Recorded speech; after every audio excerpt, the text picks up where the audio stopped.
The views expressed on Skeptically Speaking do not necessarily reflect the opinions of the University of Alberta, the Students' Union, our affiliate stations, or CJSR.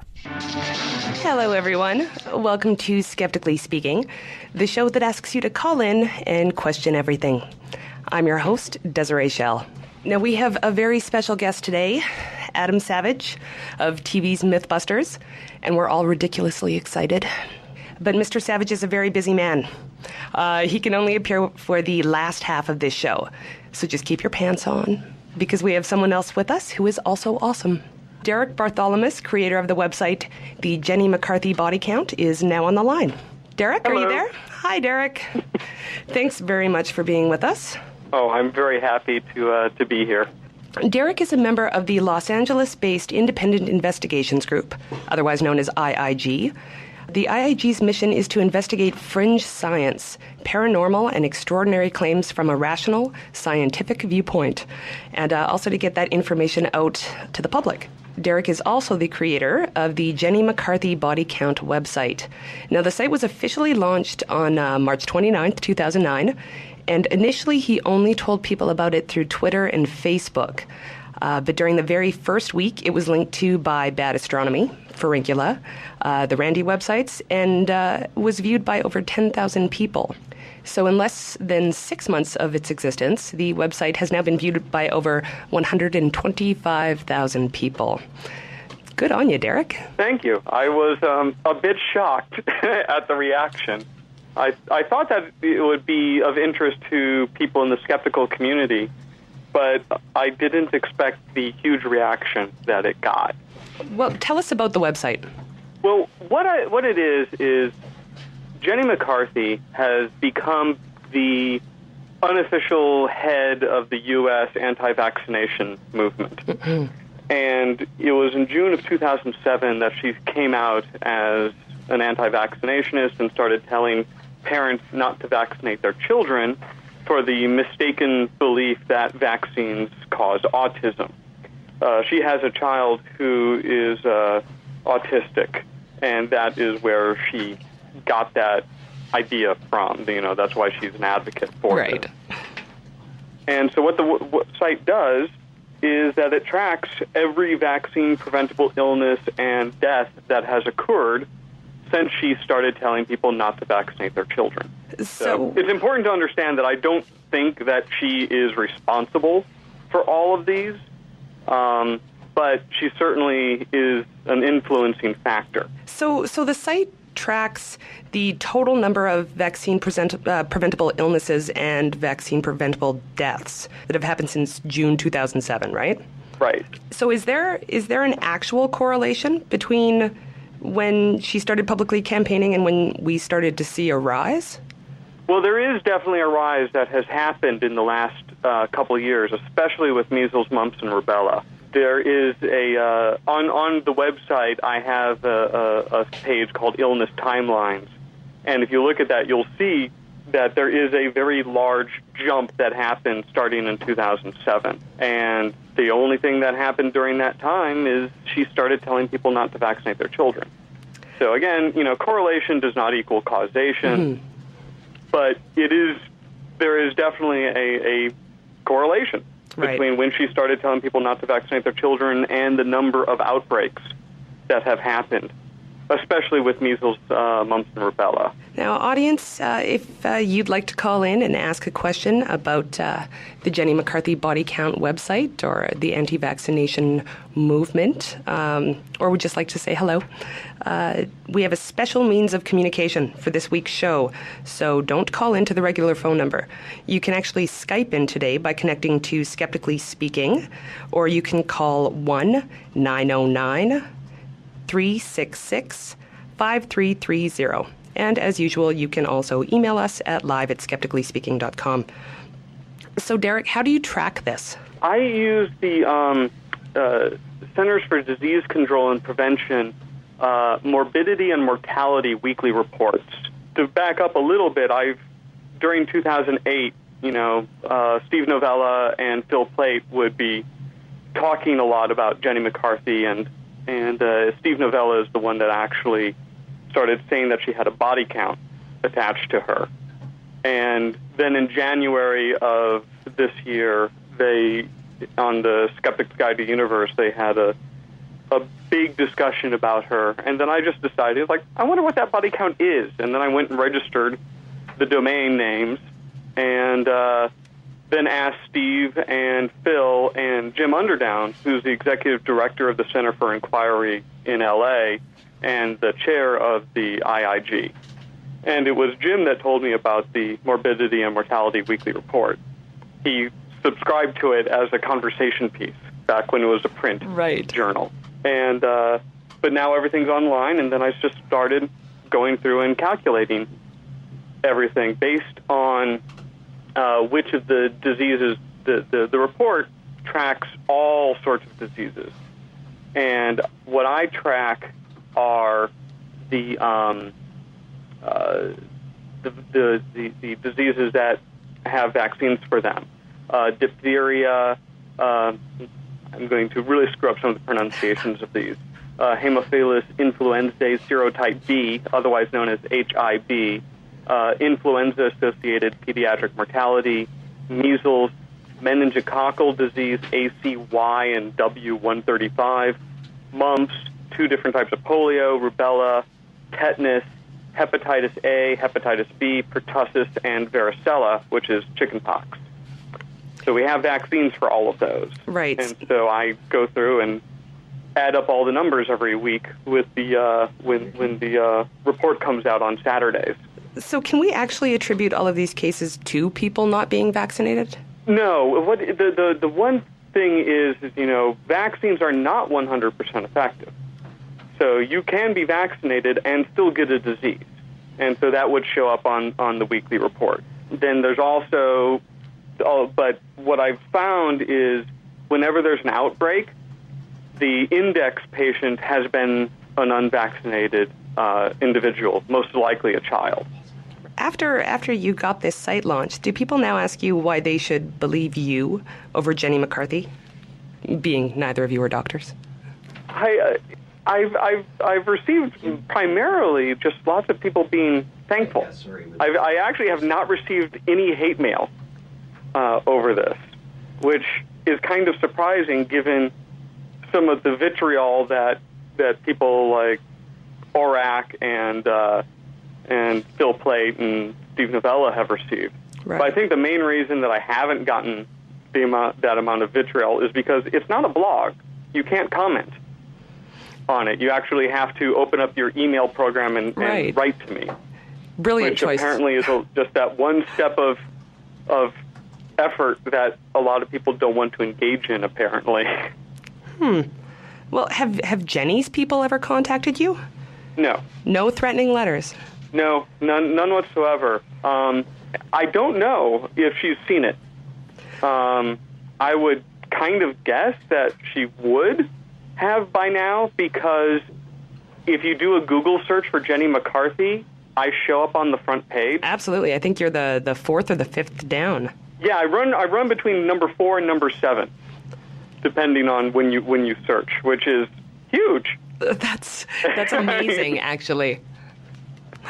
Okay, so the site is named after Jenny McCarthy, but you've said it's not about her per se. She's just the most high-profile anti-vaccination proponent.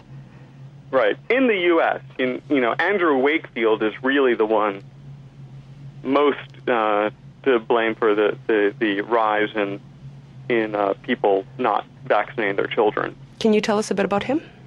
Andrew Wakefield is a guy in Britain who wrote an article in the, I think it was 97 or 98, that said that vaccines cause autism. And it created a huge panic in England. And then that belief got filtered to other parts around the world. And as bad as the anti-vaccination nonsense is in the United States, it's not as bad as, from what I've been able to understand, as it is in the UK and Australia. Right. I don't know how it is in Canada. It doesn't seem to be as bad as it is other places. We're very polite here. Well, that's always good. It helps in some things. And again, audience, we're here with Derek Bartholomaus, creator of the website, the Jenny McCarthy Body Count. And again, the extra special way to reach us is by connecting to Skeptically Speaking on Skype or calling 1-909-366-5330, or as always, emailing live@skepticallyspeaking.com. Now, let's talk about vaccines for a second. Now, Jenny continually points out that more studies need to be done into the safety and the timing and such. So what kind of research has been done into this? Where does the evidence lie? Well, it appears as though nothing has been tested as much as vaccines. And the one thing that we do know is, now, first I have to point out, I'm not a doctor. I work in the entertainment industry, and I made a website. The actual experts are people like Joe Albeats and Stephen Novella and people like that, and people who actually have studied medicine. But what I have been able to learn is, I wasn't involved in vaccine or anti-vaccination history or anything until I created the site and then started researching stuff. So what I have been able to see, though, is that we have tested vaccines very, very, very thoroughly, and they do not have any correlation to autism. They've changed their story. It's the moving the goalpost logical fallacy that occurs, where originally it was the MMR vaccine, and then it was thimerosal, and then it was now it's greening the vaccines and getting rid of the toxic chemicals, which is humorous from a person.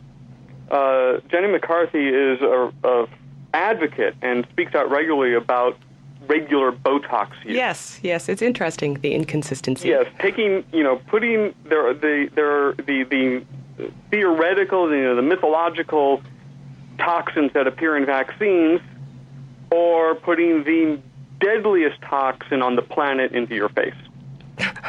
I mean, I believe this is known as cognitive dissonance. Right.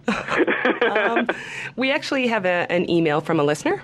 Mm-hmm. Now, it's going to be read by our intern, Ryan. You go ahead.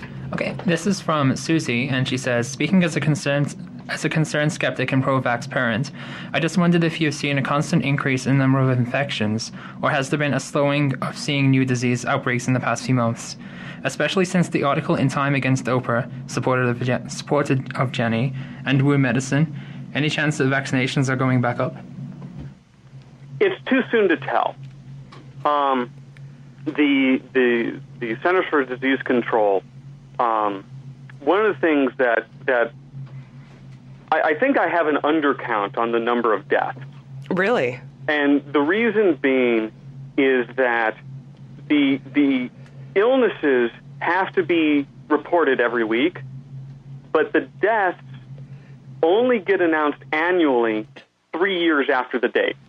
So I won't get final death data until 2010 for what happened in 2007. Right. So what about 99% of the deaths that are listed on the site are due to influenza-associated pediatric mortality. People who died from the flu, who were under 18. Now, there are a couple of instances where in a different part of the weekly report, it mentioned, a child dying of, I can't remember which one. I think it wasn't pertussis, but there was someone in the early part of this year, there was a child who died from one of the other illnesses that are vaccine preventable. Right. But the actual breakdown of how many people died of what at what time is only released annually. Okay. So I once that comes out, which, again, it won't be until 2010 before I get the 2007 data, because they just released the 2006 data this summer. That's frightening, so sir. I fear that number is actually going to increase once that report is released. So what do you say to people that are convinced that this is some kind of cover-up? That you can't see them. I'm using air quotes. Big Pharma is suppressing the studies showing that vaccines are dangerous. Well, here's the thing, actually, because there is a lot of talk about Big Pharma and that they make money off of vaccines, and it's all a big way to make a lot of money. Mm-hmm. Because of the concerns that have happened since the late 90s, companies have stopped making vaccines. About 10, 20 years ago, there were around 10 companies that made vaccines in the United States. And today, I believe it's 4. And the only reason that those 4 are still doing it is because the U.S. government is paying them to do so. Because they realized it's not a good idea to not have vaccines made in the U.S. They need to make sure that someone is making them. So, yes, the companies make money, but they're not making huge profits off of vaccines. Where they make huge profits is if these diseases come back, because the actual treatment of a disease such as polio or pertussis or in things along that line, you make a lot more money. The drugs that are used to deal with those diseases and treat those diseases are a lot more expensive than the cost of a vaccine. Well, not to get too far off into conspiracy theory territory, but it seems like a lot of people talk about, the suppression itself. So not just the profits, but that there's an actual suppression going on of these studies, which thinking about it, that implies that every single researcher in this area is being bought off initially, and that they actually have to keep their mouth shut afterwards. So that every researcher in this area is horrible, but amazingly disciplined. I find that really interesting. Yeah, and it's sad. There's over the last 20, 30 years in the U.S. Specifically, I don't know how it works in other countries, but there has been a denigration of education that has happened. And I believe that this denigration has led to people believing many things which aren't provably not true. Right. And it's going to take decades of increased education to eliminate that. And it's really, it was, I think it's Mark Twain that said, a lie can make its way around the world before the truth can put its shoes on. Right. And it's just horrible that those of us on the rational side, the reality-based community, we have to work so much harder to get people to listen to us when someone can just say a lie or just not even necessarily a lie, but just something that is not true, something that they are just wrong about, and they can run circles around us, and we just constantly are trying to catch up. Well, that's what we're doing tonight, and we actually have a caller on the line. I believe it's Kim from Nova Scotia. Mm-hmm. Hi, Kim. Go ahead. I'm just wondering, it can be really hard to broach these hot-button topics with people, especially when you don't want to create animosity. So what do you think is a good approach when talking to friends who are against vaccinating because of Jenny's campaign? It's very tough. I've been lucky that I don't have close friends who are anti-vaccine, but a friend of mine a person, husband and wife who are in the independent investigations group, they just had a child, and they discovered lots of their friends who are anti-vaccine, and it became very frustrating and disappointing to learn that. What they did is they told them, he was like, you know what? These are, you need to do this. This is not just, vaccines are not just for the safety of the child. It's for the safety of the community. Because if the community doesn't get vaccinated, then many people can suffer. Because there is a certain percentage of the population that, for medical reasons, cannot be vaccinated. The numbers vary, but it's usually between 3 and 5% of people that just actually cannot be vaccinated. So they rely on everyone else to be vaccinated in order to protect them. And this is what's known as herd immunity. And generally, it varies from disease to disease, but generally it's around, you need 90% of the population to be vaccinated in order to have herd immunity. And when you have 3 to 5% that can't be vaccinated, and then you have 3 to 5% that won't be vaccinated, you're already on the edge. And what happens is, in these outbreaks that have occurred, they've been in clusters they've been in communities where the people weren't vaccinated, And what's also interesting is that it's generally the more affluent communities that are the most anti-vaccine. Which is interesting. Yeah, I read somewhere, I can't remember where this was, but that there's a percentage of the population that will just believe something which is incorrect. But what that incorrect belief is, changes.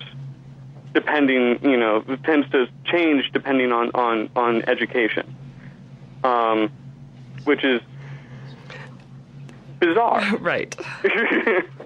So, we keep thinking, it's like, the more educated you get, the less likely you're going to be taken in, and it's just not true. You're just going to get taken in by something else. So we actually have another email. Mm-hmm. Go ahead, Ryan. It is, have you seen StopJenny.com? Any plans to reach out to other sites to target Jenny's claims network? Oh yeah, no, I spoke to the people at Stop Jenny before I launched the site. And so they linked to me and I linked to them. No, they're great. They've been at this a lot longer than I have. Wonderful. It's a small community, so yeah. I definitely think we've all been very supportive of each other. The, what did you call them? The reality-based community. Yeah, the reality-based community. I'm going to start using that. So why do you think the public is more willing to believe celebrities than medical professionals? I honestly don't know.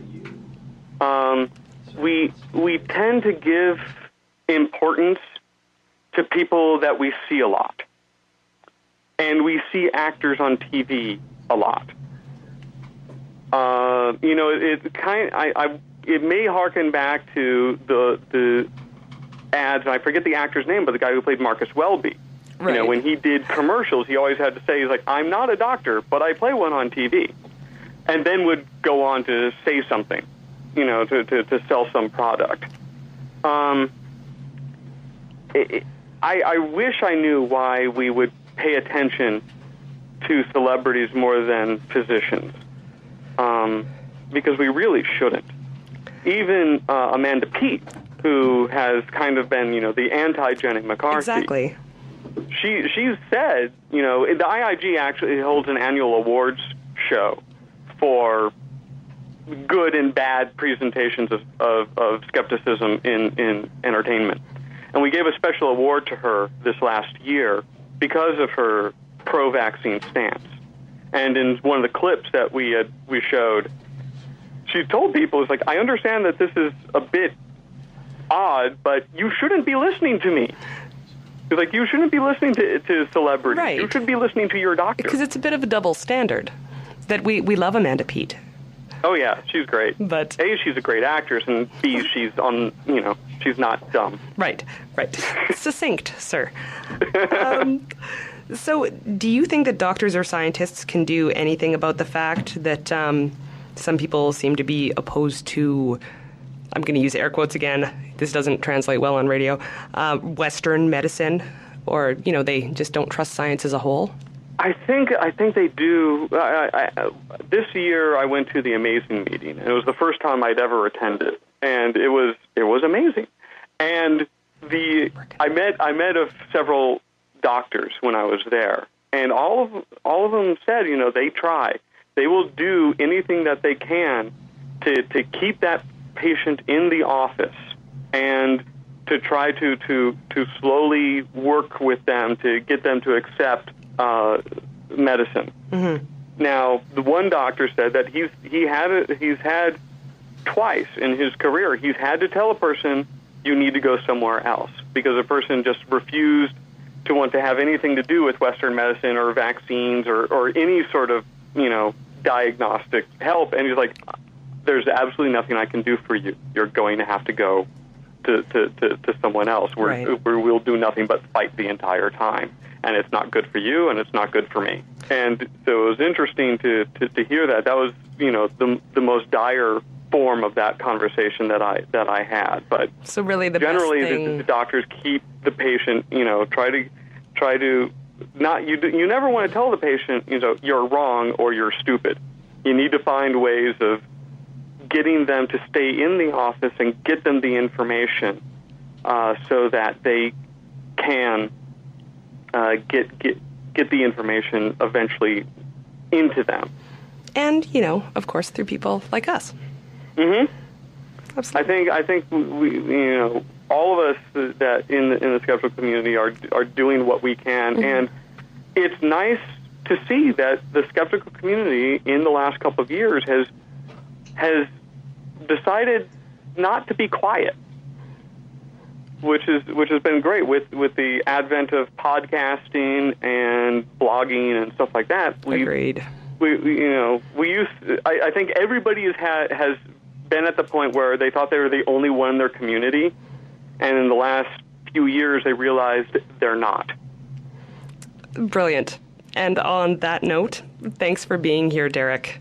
Well, thank you so much. No, absolutely. And that was Derek Bartholomaus, creator of the website The Jenny McCarthy Body Count, and you can check that out for yourself at jennymccarthybodycount.com.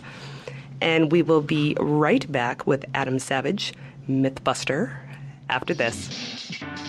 Skeptically Speaking wants you to question everything.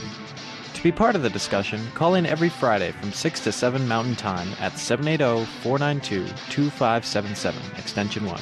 That's 780-492-2577, extension 1. You can also email your questions and comments before or during the show to live@skepticallyspeaking.com, or if you're on Twitter @skepticalradio. After the show, continue the conversation on our website at skepticallyspeaking.com, or check out our Facebook group. You can also subscribe to our podcast on iTunes, and while you're there, why not add a review of the show? Skeptically Speaking also airs on Citywide LP 99.1 FM in Madison, Wisconsin, Public Reality Radio, WPRR 1680 AM in Grand Rapids, Michigan, Roslyn 101.1 in Roslyn, British Columbia, and on freethoughtradio.com.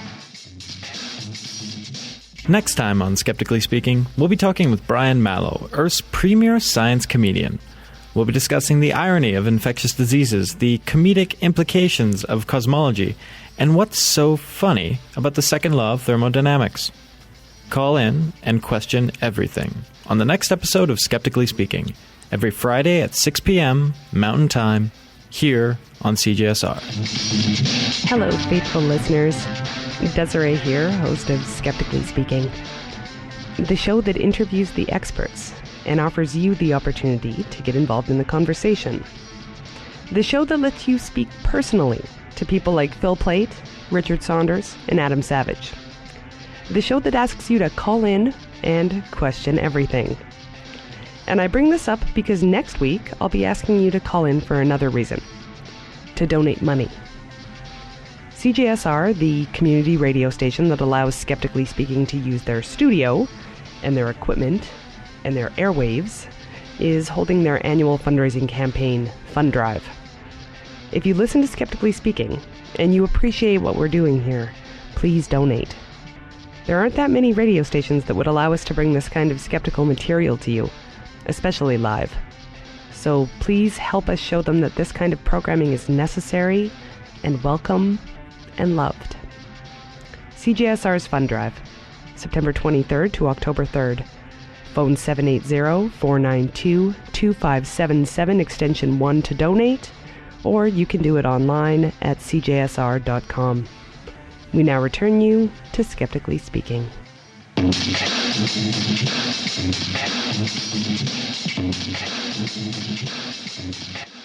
Hello, and welcome back to Skeptically Speaking. I'm your host, Desiree Schell, and we are live with Adam Savage, one of the hosts of TV's MythBusters. Are you there, Adam? I'm here. Can you hear me? I can hear you. Welcome, sir. Thank you. Thanks so much for being here. Oh, it's my pleasure. So before we get to the interview, I just want to point out that I sent Adam a somewhat emotional request to be on Skeptically Speaking. Mainly because CJSR's fundraising campaign starts next week, and we need money. And Adam, who is what is commonly known as a big star, responded not only promptly but enthusiastically. So, thank you, sir. I want everyone to know that you are not only amazing for your sciencey hotness, but just you're a very lovely human being. Well, shucks, thanks so much. No, thanks very much for being here. So, this is interesting. I don't have any questions of my own today. This is unusual. Okay. Because the show was, well, let's say figuratively, bombarded with emails from people who have questions for you. Oh, excellent. So I've culled the best ones. And if you in the non-studio audience out there have a question of your own, do Skype us at Skeptically Speaking. You can also call us at 1-909-366-5330, or you can email live at skepticallyspeaking.com. And since Adam needs no introduction, we'll get right into it. So we're going to start with a question that showed up over and over in various emails. What was your favorite explosion? My favorite explosion? Yeah, at this point, we've done so many of them. We end up sort of feeling like wine connoisseurs of explosions. You know how, like even in chocolate tasting, they have very specific terminology about snap and the last and all of this kind of thing. It really happens the same way with explosions. Like, you know, we might say something like, oh, that one had a really good sharp snap at the beginning with a deep thud, and it lasted for a while. And we tend to like the ones that you can feel more. Those tend to be just more interesting. And honestly, my favorite thing to watch blow up is not even technically an explosion. I think technically it's more of what physicists would call a conflagration, and that's watching the water heaters go. That's the water heaters are our single favorite thing to blow up. They are really exquisite and so much fun. That's a beautiful answer. I'm sorry, I didn't realize that explosions were like wine. You've kind of... Well, there's so many different kinds. I mean, you've got your high explosives, your low explosives, the length of the reaction. There are explosives meant for cutting. There are explosives meant for pushing. They all do different things, and they're all meant to be used in different circumstances. And so they all feel differently depending on where you are and what you've asked them to do. Yeah, it's really quite remarkable. Was there ever a myth that you were actually afraid of completing or testing? Yeah, there's been, well, I mean, on many of them, we're scared. I mean, remember that we're most of these stories, most of the good stories are about people getting hurt in certain circumstances. And so we're being asked to set up those circumstances and watch them as closely as possible with lots of camera equipment and hopefully ourselves if it's safe. And you can, you know, we've now done something like 175 hours of the show, and we've done something like 2,000 separate experiments.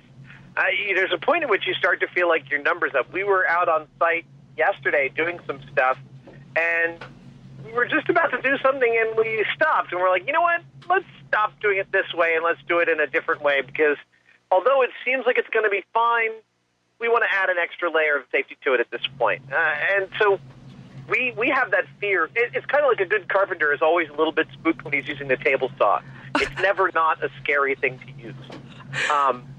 That being said, we did some research into a story a while back about a truck full of liquid oxygen turning over and spilling all of its contents on a road surface. And then the road surface basically became a high explosive once the asphalt came in contact with the locks.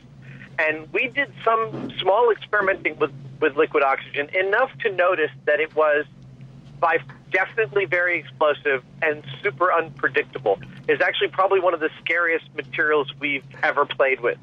And we got into it enough to take a look at the full structure of the experiment and decided not to go for it. Right. Well, that's probably for the best. You know your limits. Yeah, that's the way we looked at it. And we actually have a caller on the line. We have Steve from the Niagara region, which I think is in Ontario. Yeah, it is from the Ontario region of Canada region. Yeah, my name's Steve Thomas. I do the blog Some Canadian Skeptic. I had to plug, you understand. So, first of all, Adam, thanks for doing this. I think that's just a really super cool thing to do. But I do have two questions, and one's a little bit more open-ended than the other. Now, I notice you guys have a really hands-on kind of crew there. Like, you'll have the cast helping out with the build, but you'll also have interns and researchers, and I've seen children paint every now and then too. It's super adorable. But I wonder about when you guys will char the side of a mountain, or when you'll smash two transport trucks together, who cleans up? Does the cast just kind of take off and leave it for the interns, or do you got cleanup companies? What's the cleanup like? Yeah, it's actually, the answer is all of the above. We've done the cleanup. We've had members of our crew do the cleanup. We have hired professional cleanup companies to do the cleanup. Sometimes we film in places where the cleanup is part of the price of us showing up and using their facilities. In the beginning, Jamie and I did a lot more of the cleanup. But as the production schedule gets tighter and they want more episodes and we produce more, we actually finally got a guy, Don Best, about 2 years ago to start helping us clean up the shop. And until then, we were doing all the cleanup prior to every myth, which just was seemed like a poor use of our time. Super. Okay. Now, the other question, this has been bugging me for a couple of years. There was the episode, I think it was something like Rocket Car or something like that, where you had brought in Scotty back to build that big ramp, and you put the big rocket at the end of the car, and the rocket was about to go, and then it exploded, and you had this flaming car corpse lying around, and you're all standing around it, and you hear Jamie say, "Well, somebody owes me $10,000," and everybody kind of chuckled at that. That was me. I said that, by the way. Ooh. Well, what happened? Excited. The rocketry is, what are you going to say? It's not rocket science. The guys that built that rocket build those rockets all the time. Unfortunately, every now and then, a batch will not be perfect, and then it will blow up on the stand. You can buy rockets that will be where every rocket is from a batch that's been tested, so you're much more guaranteed that it'll work perfectly, but those rockets cost twice as much. So, in fact, when I said $10,000, actually it was $10,000 per rocket. It was $20,000 worth of rockets that blew up. And if we wanted a guarantee that those rockets would operate every time, I think the price was around more like $35,000. And that was outside of our budget. That was already, I think, one of the most expensive episodes we've ever produced. And it was sad. It was very sad. I have to say, though, on a positive note for us, it was really satisfying to know that with all the systems that we had to make work, our systems worked beautifully. We actually took some satisfaction. See, for us, the problem solving in and of itself is the thrilling part. The icing on the cake, the car taking off is great, but for us, having all those systems work perfectly and knowing that the failure wasn't on anything that we had done, actually, we're both quite satisfied with how that played out. Now, that being said, the guys that built those rockets, I believe, have made an offer that at some point in the future, if we want to do it again, we'll get a good, deep discount on the rocket. So it may come up again. We may try that myth one more time. I really hope so, because that was really rad. Thanks So very do much I. for calling, Steve. Yeah. Okay, thank you. I believe we have another email. We actually had 2 emails, but they're essentially the same question. So I'll read the longer one. We love you guys. You're truly the Mr. Wizards for this generation. Thank you for teaching the scientific method to people. Is there any movie/TV illusion that M5 helped create that you have or would love to bust? And most importantly, can you please blow up 2 cement trucks at once this year? Well, if we had a reason to blow up 2 cement trucks at once, I'm sure we would do it, but I don't currently have one on the top of my head. What was the first question again, though? It was, is there any movie/TV illusion that M5 helped create that you have or would love to bust? Oh, that we'd love to bust. Interesting. Well, you know, the movie stuff where we really get our hands dirty is the stunt work. It's the car stunts, it's the physical stunts, and for the most part, much of what M5 and I are 2 different entities. I did a lot of special effects work for Lucasfilm and for Warner Brothers on the Matrix films, stuff like that. And actually, you know, the second 2 Matrix films, the physics in those are, well, forgetting the fact that the Sentinels can't fly, or there's no reason I can figure why they fly. A lot of the crashes in the finale of the Matrix films is actually pretty physically sound, I think. I was there when they crashed the Mjolnir through the big doors. It was pretty spectacular. But you know, if it comes up to be part of a story that a movie that we worked on turns out to be something that we're actually tackling on the show, I think we'd be absolutely thrilled. It hasn't come up yet. Interesting. Yeah. Huh. Okay, we have wow, the emails are piling up here. The this question is from actually our fantastic photographer Mark Julian, so he gets in first. You guys are great at handling sensitive topics tastefully. Do you think it would be possible, both technically and politically, to do a show or segment on misconceptions surrounding radiocarbon dating? Well, see, that falls into a weird category. I mean, what misconceptions are there out there about radiocarbon dating? I believe that some people feel that it violates their religious beliefs because it states the world is older than they want to believe it is. But besides that, I don't know of any conflict in the scientific community about radiocarbon dating. Thus, I'll have to take a look at that one in more detail. We're not really into necessarily preaching to the choir, and actually getting into radiocarbon dating is quite esoteric, and I'm not sure it's very visual from an our show standpoint. Mm-hmm. We actually had a lot of religious questions, which I chose to avoid completely, except for this one because this was vaguely science-based. We have another email question. Go ahead, Ryan. This is from Paul, and he asks, who built Jamie, and how often do you need to send him out for maintenance? That's cute. Yes. Yeah, no, that is still a secret, and I don't know about his maintenance schedule. It's not even something that I'm privy to. I bet you're making a lot of money off that patent right there. So, let me see. How about... I really want to make sure I get to this question because it was very cute. It was sent in. It was very misspelled.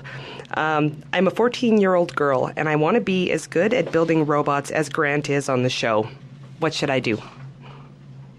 The first recipe for being good at anything is to get obsessed with it. Someone told me this a long time ago. She worked at a gallery in New York with painters, sculptors, illustrators. She said, everybody who makes a living making art, which is one of the hardest possible ways to make a living. She said, and they all come from different walks of life and different backgrounds, different makeups, different psychological profiles. But the thing that unites them all is that they're obsessed with what they do, and they're obsessed with everybody else that's doing it too. Once you start to dive into a subject and start to the more you read about a subject, the more you dive into it, the more you start to tease out the important bits. I mean, Grant, I think, would be the first one to tell you that 95% of his robot building is problems solved stemming from maybe 4 or 5 root principles that are quite simple. And that last 5% is where things get really interesting and where the problem solving becomes really fascinating. Right. And watching how other people solve those problems, taking apart lots and lots and lots of stuff. I mean, I took apart so many things. I would buy things at garage sales just to take them apart. And you do that enough, you start to realize how they go back together. And there's no better way to learn how things work. Jamie and I once had a lovely afternoon in the shop when we were doing a stunt, and I had dunked one of his winches in the water. And he'd gotten a little pissed off, and I was like, don't get pissed off. I'll clean it out. Don't worry about it. So the next morning I showed up, and he gave me this bucket with the winch in it. And I took it out and started taking it apart to clean it and re-grease it and repack it and stuff. And I was looking at it, and he saw me looking at it, and he said, yeah. And I said, this is interesting. And he said, yeah, take a look inside there and tell me how you think it works. And I was like, oh, yeah, because it's not as simple as I thought. And I was taking a careful look. And in the end, I stared at it for about half an hour before I realized what the mechanism was. And he asked me if I wanted hints, and I was like, nope, I don't want hints. And I stared at it. Finally, I got it right. I figured it out. And I mean, there are a few better feelings than being able to understand the innovations that someone has brought to bear on a specific problem. Well, 14-year-old girl, I hope that helped. We have a call on the line. It's Kevin from Edmonton. Hi. Hi, Kevin. Huge fan. Hello. Hello. Well, of both shows. Kind of, how do you choose which myth you're going to test? It's a constantly evolving process. There are some stories which are just, home runs, and you got to do them. There are things like, airplane on a conveyor belt. Once we saw that, we knew we had to try it. Lead balloon, rocket car. I mean, these are ones that the moment you see them, you instantly understand about 80% of how the episode's going to go. There are other ones that aren't so simple. We were doing one recently, which will air soon in the fall, where we actually had this myth on the list called Hang On There. And we worked out the outline for it a whole bunch of times. And it's basically myths about, could you really hang off a building with one hand holding on to the girl? Could you lift yourself up? Could you lift your buddy up? Could you catch yourself? All these tropes we see in action movies towards the finale, are they really physically possible? And we have this whole outline built where we try it, and then we bring in a parkour expert and a rock boulder and stuff like that. And, we try it in different circumstances and do different setups with it. But one of the problems with it as a myth is that it's difficult to figure out what the finale is. I mean, if it's just people hanging off stuff, what's your big close? Like the opening's interesting, but how do you finish it off? And I started thinking about it, and I realized, in movies, people are always jumping into dumpsters. Neo does it in The Matrix. Butch escapes from the boxing ring in Pulp Fiction that way. How safe is it really to jump into a dumpster? And so we started peeling that one apart. We called it dumpster diving. And we're like, you go out to the dump, you take a look at various dumpsters, you see what's in them. Then you get to do something I've always wanted to do, which is you get trained how to fall by a stuntman. And by the time we were done peeling apart what was supposed to be the finale of Hang On There, we realized we could chuck Hang On There and do a whole half episode on dumpster diving. Like, it was that good. So one of the things that's happening more and more lately is that we start to pick apart stories to figure out what their component parts are. Jamie and I will hone in on a single component part and realize there's a whole story in there. And then we've got, 2 stories where formerly we had 1, or 3 where we had 1. So that's the most fun part for us about how the process evolves. Also, there's kind of with my job with the Wilderness Committee, I'm running a campaign to protect ground squirrels. And one of the myths I keep coming across is cows breaking their legs in the holes. Any ideas on how to test that myth and kind of pitch it for the show? Well, wait, what's the myth? The myth is that cows that cows and horses break their legs in gopher holes. Oh, cows and horses break their legs. Wow. Interesting.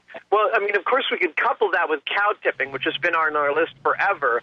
The problem with it is we're totally disinterested in herding cows. Hurting, not herding.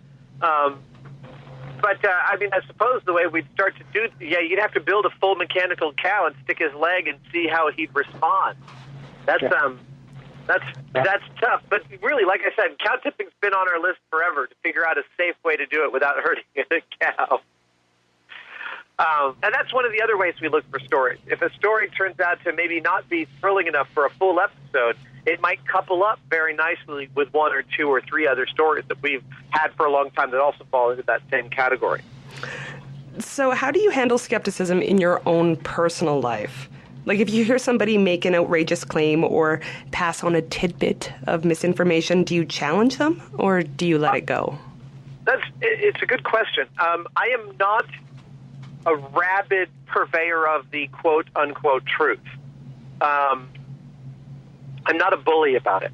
Mm-hmm. I am, by nature, a very non-confrontational person, and I take the social contract sometimes too seriously. I should be more confrontational. That being said, I often gauge my audience. If someone tells me something that they believe that I think they can be moved on, I will challenge them. But if we're just going to dive down a rabbit hole, then that's not an exercise in anything but futility to me. I'm not going to tell someone who's deeply religious what my feelings on religion are. That's not necessarily a productive conversation. I had dinner the other night with someone who believed at the beginning of dinner that the World Trade Center collapse was a conspiracy, and 15 minutes later, I had convinced them that it wasn't. There are also a lot of emails about the 9/11 Truth movement, just so you know. Lots. Well, I'm lots sure of there are. questions. Look, I feel like the need for a conspiracy is very similar psychologically to the need for a God. I think we desperately want to believe that somebody is in charge, even if it's somebody who's working against us. It's horrifying to believe that everything is totally random. Unfortunately, I believe that that's the case. So, callers, if you want to get into this conversation, I think we have maybe one time for one more actual physical human call. The number is 1-909-366-5330. You can Skype us at Skeptically Speaking, or you can email us at live@skepticallyspeaking.com. So, Adam, is there any particular pseudoscientific topic that really drives you crazy? Oh, God, there's a huge list of them. The number one on Adam Savage's list of things I hate. The ones that really get me are the ones where people are duped and separated from their money. They're alternative therapies. They're the idea that, gosh, I mean, there's the anti-vax boneheads. There's the anti-Western medicine, homeopathic crazy. There's free energy drives me more insane, I think, than almost any other thing. And I grant you, yes, solar power is a quote-unquote free energy. I'm not talking about that. I'm talking about the Joe cell. I'm talking about HHO. I'm talking about all those supposed ways in which people are claiming to get 300 miles a gallon out of their car, and they're lying. They're just lying. And when you start to dive into these things, there's plenty of information out there about it, but there's precious little about someone actually doing any of it. And, you've got people who travel the country raising money to do this. They keep talking about the conspiracy of the oil companies and stuff like that. And I'm the first one to recognize that oil companies and many corporations are venal and greedy. But it doesn't mean that in and of itself doesn't mean that this stuff works and it's being kept down by the man. Right. The file we had when we did an episode on free energy was 5 inches thick. It was the hugest amount of garbage we've ever had to collect from the web. And every little bit of it drove me crazy. It's great that people believe. It also, the double-edged sword is that it's great that people believe that everybody might be wrong about something. Because it's always possible. It is always possible. It's fine to examine that. Right. But that doesn't mean you can throw out what everyone believes simply because they might be wrong. You have to really take it seriously. And when you start to look into these things like the free energy, you'll notice that they people sort of laughingly slough off things like people who believe in Einsteinian or Newtonian physics. And it's like, you're not allowed to dispel with that stuff. So I appreciate the idea that you might have the correct solution to something in your garage and figured out the secret to something. That's great. That's so much of invention comes from people solving problems like that in their heads and trying to make them possible in the world. But it's not. You have to take seriously what has gone before. And all real science has actually done that. We have an email. Go ahead, Ryan. This one is from Richard Saunders. He asks, would MythBusters like to come to Australia to conduct the world's biggest ever water dowsing experiment? Would they like to come to Australia just for the hell of it? Richard, how are you? I would love to come to Australia. You know, MythBusters is actually produced by Beyond Productions right out of Sydney.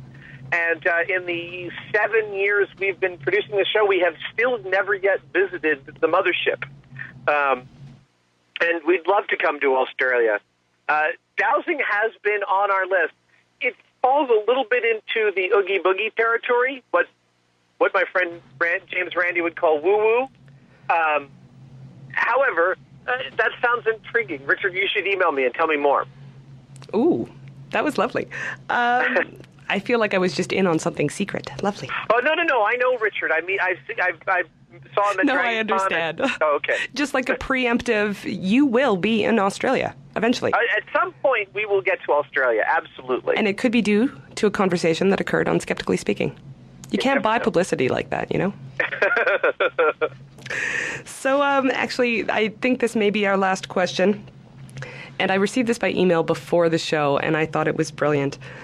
I had heard at DragonCon this year you dressed up as Chewbacca. Is that true? And if so, did the most recent incarnation of Star Wars make you cry salty tears of despair for our now ruined childhoods? Yes and yes. Yes, I dressed up as Chewbacca. I frequent a phenomenal group of uber exacting obsessives and geeks called the Replica Props Forum, or the RPF, online. I've been a member of the RPF since, I think, 1998. And on there, there's a guy who, I think his username is Duck. His name is Mark Putenis, and he made himself a magnificent Wookiee suit, a Wookiee costume. And I contacted him earlier this year and asked him if he'd make me one. Well, I mean, I'm paying him for it. And he did. He made me a unbelievably gorgeous Wookiee suit. It was beautiful. I saw you in it. It was just amazing, and I wore it to DragonCon. I wanted to wear it longer. Unfortunately, the second day on Sunday, I didn't get a chance to get out in it. I am going to wear it on Halloween here in San Francisco to take my kids out. It is so much fun to wear that costume. It must be what it feels like to be Michael Jackson when I wear that costume out, I swear. And that's actually all the time we have for today. Adam, that was brilliant. Oh, thank you. Thank you. Thank you so much for being on the show. Now, everyone listening can head over to the website at skepticallyspeaking.com and comment about how awesome Adam is. And while you're there... Or you can disagree with me and call me an idiot. I can take it. No. There will be none of that. Okay. And while you're there, you can click the links to subscribe to the show in iTunes, be our Facebook friend, or follow us on Twitter. And since I have you all listening, I'm using this opportunity. Remember that Adam Savage is here because he supports skepticism, especially skepticism on desperate-for-money community radio stations. Right, Adam? Hear, hear. Absolutely. Yay! So everyone out there in audience land, be like Adam. Our fundraising campaign is supposed to start next week, but I can absolutely take your money tonight. By the way, actually, contact me after the show. I'm good for $100. I'm good for $100. Adam, we love you. We really, really do. My pleasure. So everyone that else wants to donate money, I dare you to match Adam right there. Call us at 780-492-2577, extension 8. Intern Ryan is standing by. Again, thanks very much, Adam Savage. You rule. You have been wonderful. Thank you so much. I had a great time. And that's it for us. See you next week on Skeptically Speaking.